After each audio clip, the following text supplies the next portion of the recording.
Buenos días. ¿Cómo están ustedes? ¿Cómo están? ¿Bien? ¿Desayunaron bien? Parece que no. Yo desayuné bien.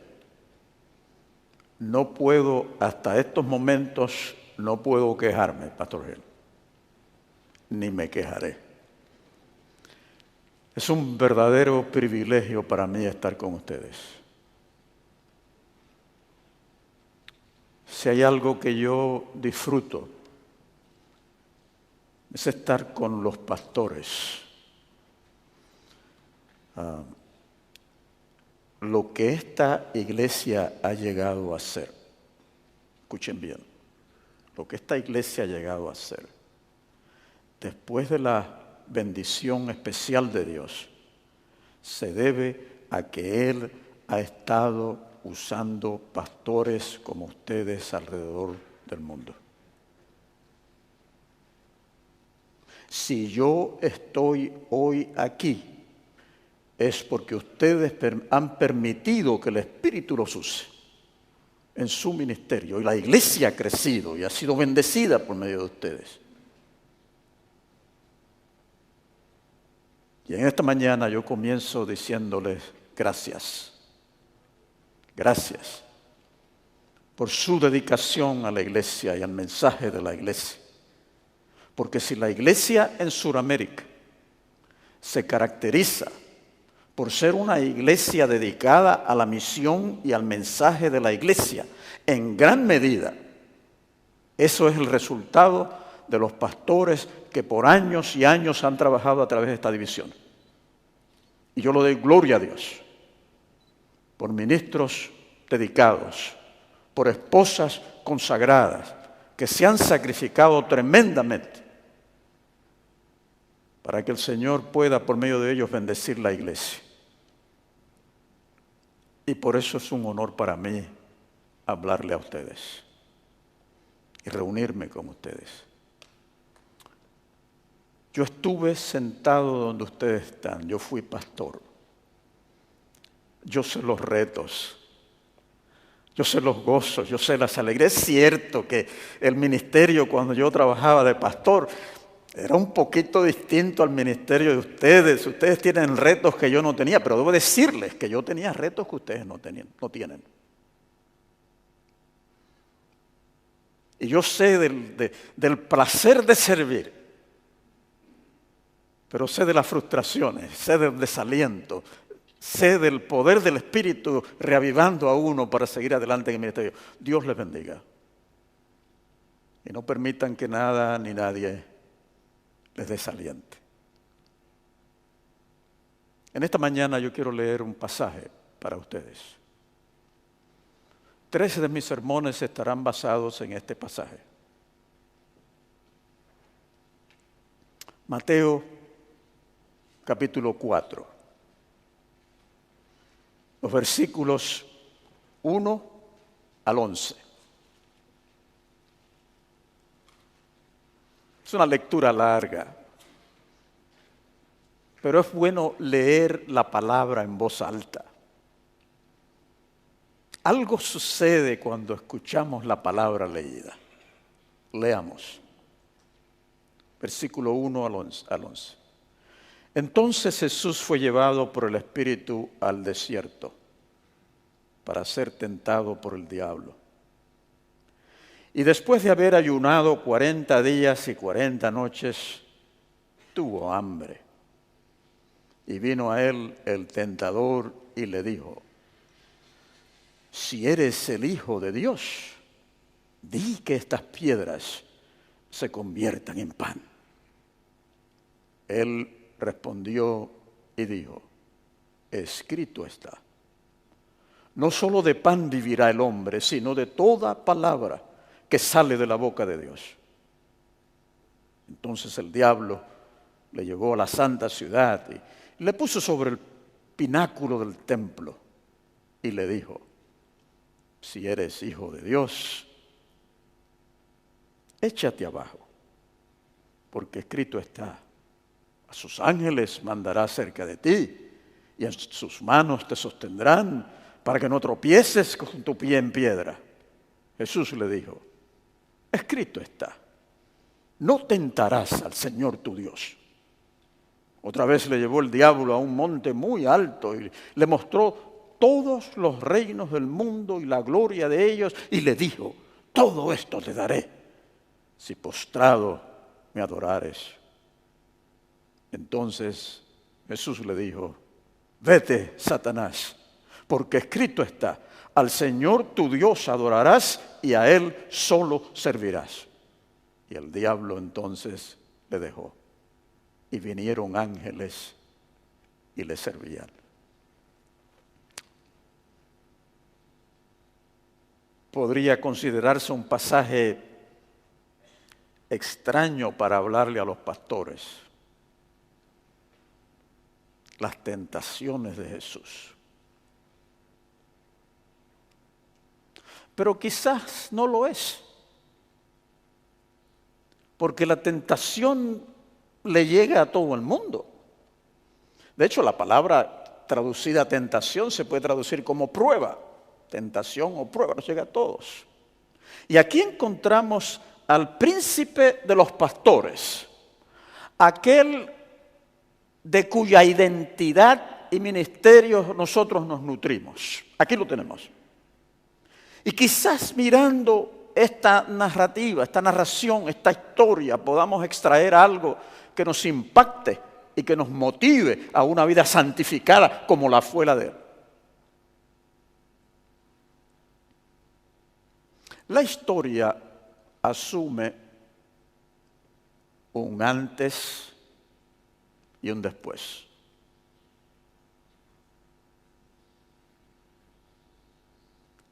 Hay un antes, un después. Después del antes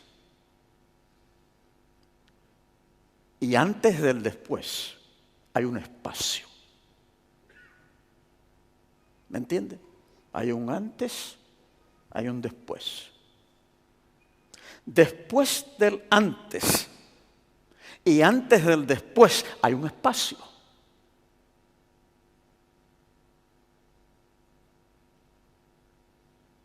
Es un espacio único.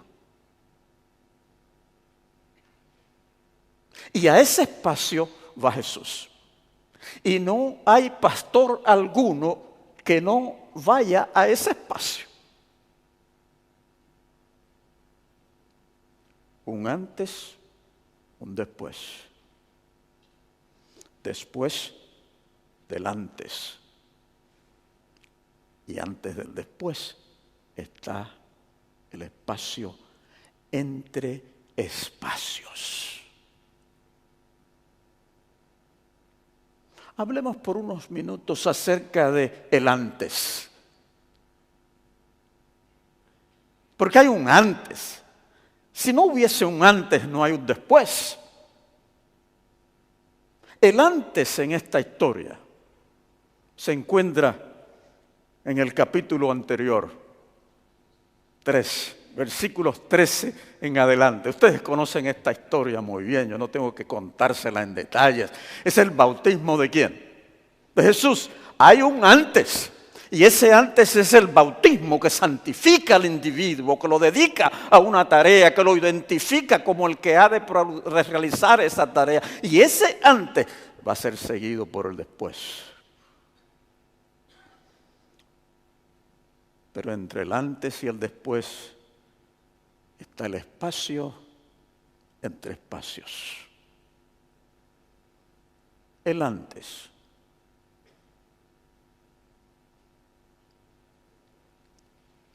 El antes es una revelación de un secreto, de un misterio que estuvo oculto en la mente divina desde la eternidad y del cual nadie sabía nada, excepto el misterio de la Trinidad. Los miembros de la Trinidad conocían de ese evento, oculto por edades y edades y edades. Que en algún momento el Hijo de Dios se haría humano, vendría a este planeta y en un momento específico descendería a las aguas del bautismo y saldría de allí con una misión especial. Consagrado, santificado, dedicado a esa misión. El misterio de una elección. De una elección analizada y discutida en las relaciones intertrinitarias. Y el Hijo se ofrece. Y el Padre lo elige. Elección. Y permanece oculta. Y Él viene a la tierra. Y por años transita el planeta de incógnito, decimos así en español ustedes, de incógnito. Él pasa alrededor de los vecinos y le dice buenos días. Él atiende la madera y la corta y vienen los amigos y se saludan y conversan de la lluvia, de la falta de lluvia, de los animales. Y ellos no entienden quién es este hombre. Porque el misterio todavía permanece oculto. La elección oculta, como toda elección que Dios hace, es secreta, es oculta. Pero ese día, en el antes, ese día, el secreto estalla en la historia del planeta. Ese día el Hijo va al Jordán, desciende a las aguas y sale de las aguas y algo maravilloso sucede, algo que no había sucedido en este planeta desde el momento en que los seres humanos cayeron en pecado. El cielo se abre, el Espíritu que nos santifica y que nos dedica desciende sobre el Hijo. Y el Padre, la voz del Padre, dice la señora White, no es mío, la voz del Padre se escucha sobre el planeta Tierra de nuevo después de la caída de Adán. Porque la voz que se escuchaba en el planeta antes era la del Hijo. Y ahora el Padre habla de nuevo a la raza humana y define a este individuo como el elegido. Y la elección ahora se realiza, se hace visible en el llamado.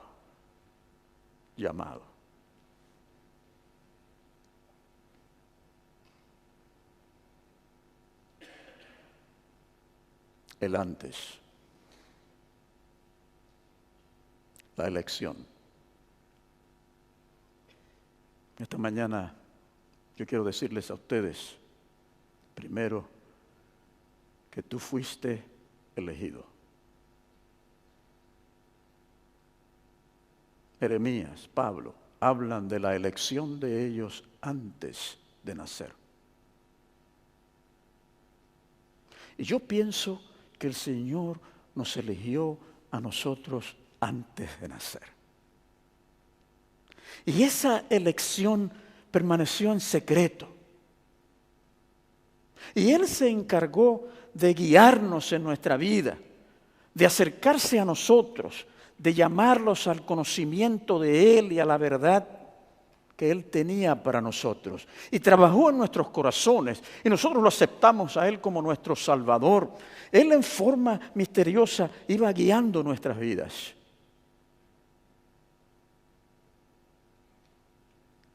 Si tienes duda,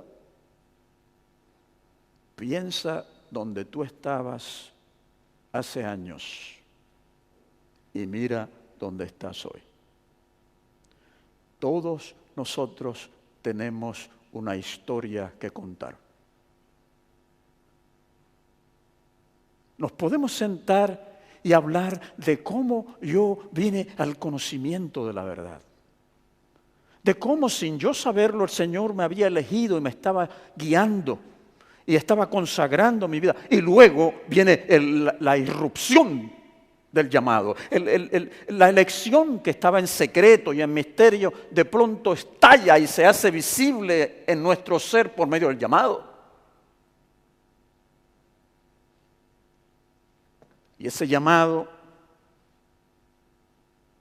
nosotros lo aceptamos. El antes lo aceptamos. Y ese llamado es muy importante. Muy importante. Ese llamado es un punto de referencia en tu historia, en tu vida. Punto de referencia en tu vida. En los momentos de alegría, tú regresas a ese momento y le das gracias a Dios. En los momentos de dificultades, cuando tienes dudas y temores y no sabes realmente qué es lo mejor, el llamado sigue siendo el punto de referencia, lo que te mantiene firme, lo que te dice, sigue adelante porque tú eres mi instrumento. Ese momento es importante. Es el antes. El llamado nuestro es un poquito distinto al de Jesús. Hay que decir eso. De hecho, la elección nuestra es un poco distinta a la de Jesús. Él se ofreció voluntariamente a hacerlo. No así con nosotros. Porque en el corazón humano dañado por el pecado no existe la voluntad de servirle al Señor. Así pues, mi elección, mi llamado, fue algo que yo decidí hacer. Es algo a lo cual el Señor me llamó a hacer para Él. El sentido de vocación. Queridos compañeros ministeriales, el sentido de vocación ministerial viene debilitándose y por eso yo estoy hablando de esto. Esa convicción de que el Señor me llamó para este trabajo, que esto fue lo que Él en su bondad y amor puso en mis manos, de alguna manera se debilita y nos convertimos fácilmente en profesionales. Hemos sacado la licenciatura, la maestría, el doctorado, tenemos todas las herramientas que necesitamos para tener un ministerio efectivo y de éxito. Estudiamos las metodologías de evangelismo, estudiamos todo lo que necesitamos, las herramientas nos llegan y es fácil convertirse en un profesional. Y el sentido de vocación se debilita. Allí, junto al río Jordán, Jesús nos recuerda que la elección y el llamado es lo más importante en nuestras vidas. Lo más importante en nuestra vida. Que aquel que nos llama nos capacita, nos santifica, nos une en espíritu y en verdad y nos envía. La vocación, no la olvides. Hay otro detalle importante en esta experiencia de Jesús allí al lado del río Jordán. Él sale del agua de pie, ora, y es un lugar bello, todavía es un lugar bello, verde, el ruido del agua, del río que corre, los cielos hermosos, es una experiencia hermosa, y está Jesús. No solamente de vocación, esto tiene que ver en el caso de Jesús y en el nuestro con nuestra identidad, quiénes somos nosotros. Y cuando Jesús está allí, el Padre lo identifica plenamente. tú eres mi Hijo amado. Es como si el Padre quisiera decirle a Jesús, de aquí en adelante tú vas a confrontar luchas y dificultades. Y vas a ser tentado a pensar que tú no eres mi hijo. Y ahora, en el antes de que llegue el después, yo quiero que tú sepas que tú eres mi hijo. En las luchas que vas a tener, recuerda, tú eres mi hijo. En el después serás tentado, en el antes yo te lo afirmo. Identidad. Saber quién eres. Es tan importante porque todo lo que hacemos depende de lo que nosotros pensamos que somos. Es decir, identidad y acción son inseparables. Somos hijos de Dios, como Jesús. Su tarea, Él era el Mesías. Él vendría a salvar al mundo. Esa no es mi misión. Escuchen bien, esa no es mi misión. Yo no soy el Mesías. Tú no eres el Mesías. Él no nos envió a salvar al mundo, ni siquiera nos envió a salvar la iglesia. Es cuando nosotros como líderes y pastores asumimos responsabilidades a ese nivel que muchos problemas surgen.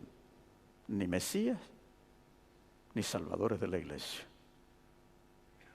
Él nos llamó a proclamar la salvación que Él realizó. Identidad. ¿Quién eres? Cuando uno sabe realmente quién es, uno puede hablar con cualquier persona, sin temor alguno. Sin temor alguno. Porque usted sabe quién es. Usted ha incorporado en su vida el mensaje de la iglesia. Lo tiene en su corazón. Y ese mensaje, por medio del poder del Espíritu Santo, lo ha santificado, porque la verdad santifica con el poder del Espíritu. Y nos capacita a llevar a otros en el camino de la santificación. Así, pues, Jesús está en el antes. El antes, seguido por el después. El después es un lugar complejo. El espacio entre espacios es un lugar complejo, difícil de describir. Es un lugar de contradicciones.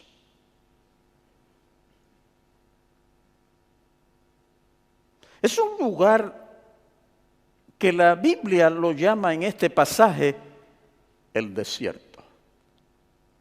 El espacio entre espacios es el desierto.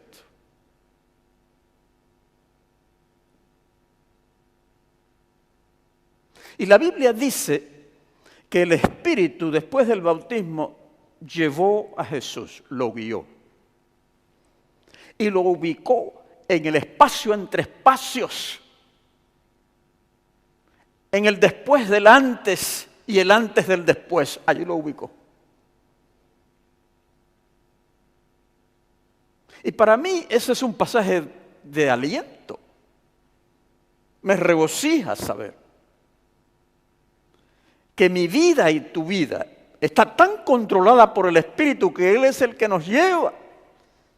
Y aún nos lleva a confrontar las fuerzas del mal.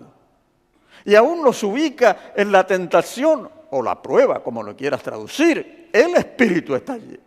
Y eso es alentador, porque donde está el Espíritu la santificación se realiza. Donde está el Espíritu, la victoria es real. Donde está el Espíritu, no hay derrota. Y el Espíritu tomó a Jesús, compañero constante de Él. Eso es santificación. Caminar diariamente guiado por el Espíritu. Eso es santificación. Aún en las pruebas y en las luchas y en las tentaciones, el Espíritu está allí guiándonos. Es una convicción que Pablo tenía en el capítulo 8 de Romanos. El Espíritu, dice Pablo, no guía al individuo que vive en la carne. Pero dice él, aquel que está en el Espíritu, ese el Espíritu lo está guiando constantemente. Eso somos tú y yo. De manera que el espacio entre espacios, el espacio en el margen, es el espacio donde el Espíritu va con nosotros y no nos deja, nos acompaña.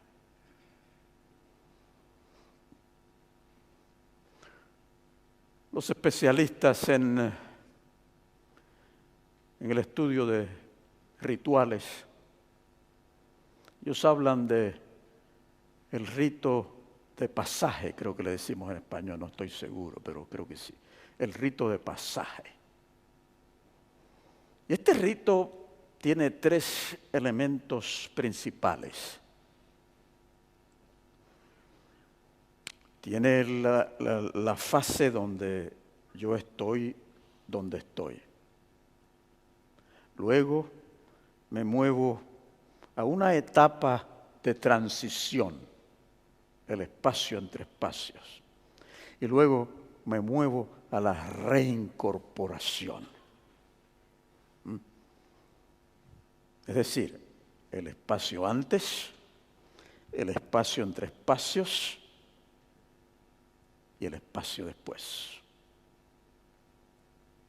Es un rito de dedicación, de inauguración, de paso, de pasaje, donde el individuo tiene una zona de placer, de seguridad, y pasa por esta otra zona donde el elemento de seguridad no es estable para luego reincorporarse al orden.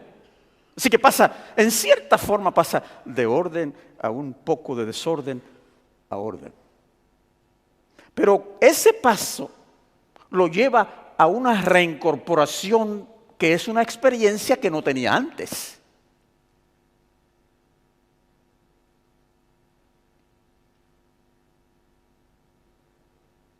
Así pues, Jesús pasa por ese rito, como todos, pasa por él.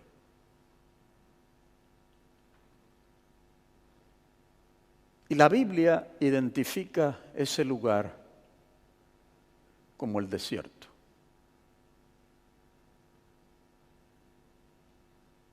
Desierto en la Biblia es un concepto complejo. El desierto es el lugar donde la vida languidece y está a punto de extinguirse. Ese es el desierto. El desierto es el lugar donde el bien y el mal parecen coexistir. No en paz, por eso hay un conflicto. Por eso el espacio entre espacios es un lugar de conflicto. Porque allí el bien y el mal están presentes. Es el lugar donde se alberga lo divino, lo de Dios. Pero a la misma vez es el lugar donde se alberga lo demónico.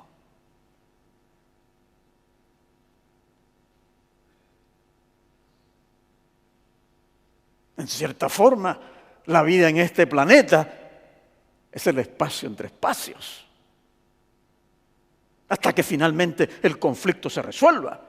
Y entonces podremos hablar de un antes, de un espacio entre espacios y finalmente el después. Podríamos decir que nuestra existencia se vive básicamente entre espacios, en anticipación. Y allí está Jesús, llevado por el enemigo, para estar en comunión con Dios. ¿Me están oyendo?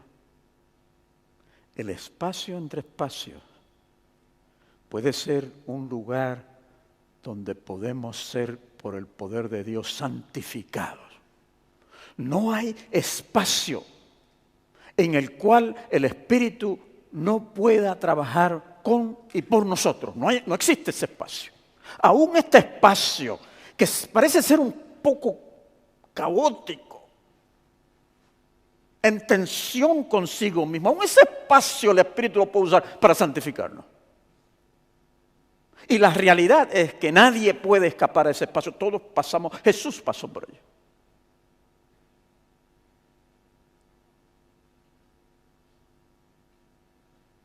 Y allí está Jesús, en comunión con Dios, porque el espacio entre espacios alberga lo divino y lo demoníaco. Él está en comunión con el Padre, se santifica con el Padre y se dedica a su misión, pasando tiempo con Dios en el desierto de este planeta, siendo santificados por ese poder. Allí está Él. Allí está Dios. Pero luego, siendo que el espacio también alberga lo demoníaco, allí está también el enemigo. Y se convierte el espacio entre espacios en lugar de conflicto. Y la historia es acerca de espacios, es acerca de tiempo, es acerca de opciones, es acerca de ideología, de poder. La historia es sumamente importante para aquellos que conocen la palabra y que proclaman la palabra. La historia es aún acerca de metodología. Es acerca de cómo citar la Biblia, cómo usar la Biblia, porque el espacio entre espacios es el lugar donde usted determina, guiado por el Espíritu, cómo va a usar la Biblia. Porque se encuentra con diferentes opciones, con diferentes posibilidades. Y allí, antes de que la transición se realice plenamente y usted se reincorpore a la asignación que le dio el Señor, allí se decide la función de la palabra en mi ministerio y cómo yo he de acercarme a esa palabra. Jesús ha ayunado, tiene hambre. El desierto, el espacio entre espacios es un lugar de hambruna, lugar de hambruna. Los israelitas estuvieron en el desierto. Pasaron por un rito de transición, salieron de Egipto, van a Canaán, pero entre esos dos espacios está el desierto del Sinaí. Y allí se albergan también las fuerzas del mal y las fuerzas del bien. Y las fuerzas del mal derrotan a los israelitas y Dios tiene que venir y tratar de reestructurar, reorganizar para que el plan de Él se pueda realizar. El desierto para los israelitas es un lugar de hambruna, de sequedad. Y Dios provee aún en el espacio entre espacios, aún en el lugar de conflictos. Y ahora no es Israel el que se encuentra en el espacio entre espacios, no, es el Hijo de Dios y tiene hambre. El hambre es buena. Tener hambre es bueno si usted sabe que va a comer. De hecho, alguien dijo que aquel que sabe que va a comer no sabe lo que es hambre.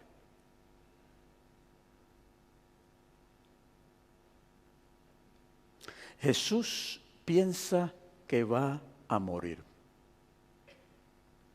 Él piensa que va a morir. Ustedes leen el deseo de todas las gentes y la impresión que el texto de la señora Juaidá es muy clara. Jesús estaba pensando hacer su sacrificio allí. Es rendir su vida allí. Las fuerzas del mal vienen a atacarlo y él está listo a rendir su vida allí, en el desierto, en el espacio entre espacios, porque finalmente ese espacio lo va a abrazar a él en el Monte Calvario, en la cruz, que es el espacio entre espacios más significativo que puede haber. Pero allí él piensa que ha llegado el momento, entre espacios, para entregar su vida.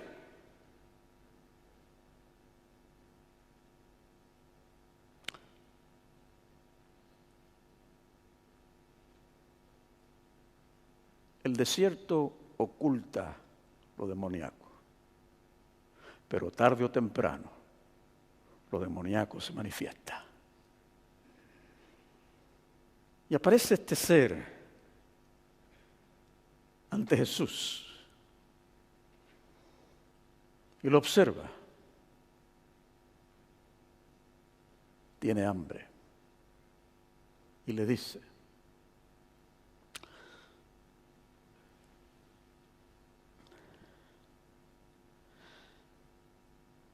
¿tienes hambre? Habla, di que estas piedras se hagan pan. En el desierto hay piedras. Es básicamente todo lo que hay, por lo menos en el desierto de Galilea. Piedras. Todo lo que hay. El enemigo le ofrece a Jesús una piedra.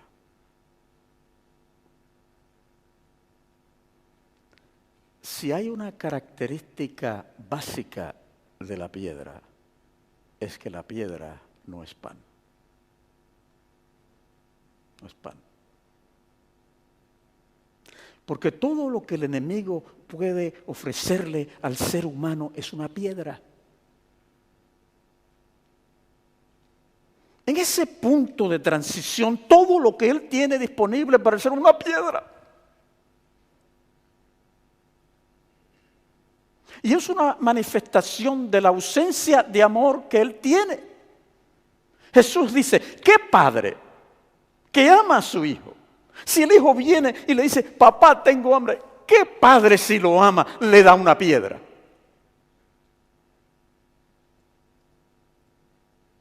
Esto te dice algo acerca del enemigo. Hay una ausencia de poder en él. Hay una ausencia de amor. Para que esa piedra sea útil, alguien tiene que cambiarla. El enemigo no puede. Porque la vida no está en él. Y él sabe que el hijo tiene hambre, como nosotros. Hambre de sabiduría, hambre de conocimiento, hambre del Espíritu y de una intimidad mayor con nuestro Dios. Y así hoy dejamos a Jesús en el espacio entre espacios. Lo que Él llevó allí va a determinar lo que Él va a llevar con Él cuando salga de allí. Si Él fracasa allí, el antes perdería su significado y no habría un después de acuerdo a la voluntad del Padre.